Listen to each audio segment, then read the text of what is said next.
Hi, I'm Zach Doran with OADA, and today I have the pleasure of having Tanya Seabrooks with TSYS Merchant Solutions, the OADA recommended credit card processing partner, with me.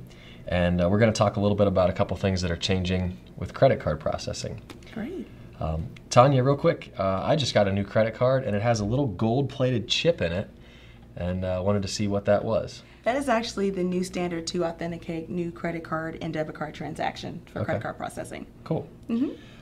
It's my understanding that federal legislation passed and that all merchants, including dealers obviously, need to be able to process those type of cards come October 2015. Yes, that is correct. They're giving all the dealerships as well as all the other merchants the opportunity to receive a new EMV ready terminal to be able to accept those transactions. Okay.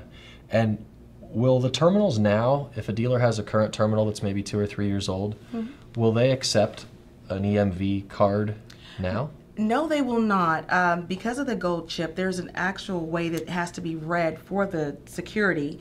And with that being said, that's why the new terminals are out to actually assist with that without any forced transactions. Okay, so potentially a customer could go into a dealership, into the service department or parts department, take their credit card out, and if the dealer's terminal is not EMV compliant, potentially there could be all kinds of problems with having the customer just swipe their credit card and pay.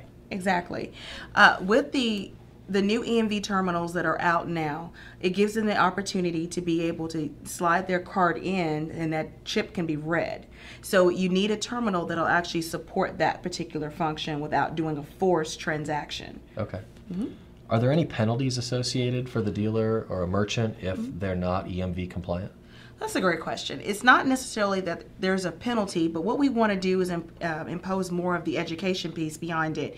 If a dealer is not EMV compliant by October of 2015, if there's any type of activity that's of compromisation of any sort with the credit card, the dealership will now be liable opposed to the banking institution in the former days. So there's not specific penalties that will hit the dealer necessarily as much as there is additional liability they take on by not being compliant. Exactly.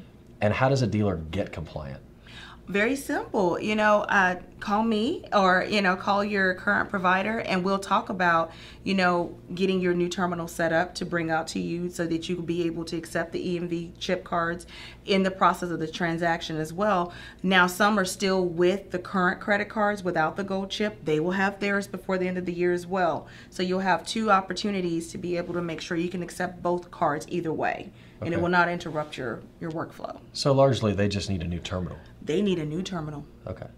So Tanya, if you're a dealer and your machine is currently not EMV compliant and you need to get a new terminal, it probably makes sense to look at a terminal that also accepts Apple Pay and Google Wallet.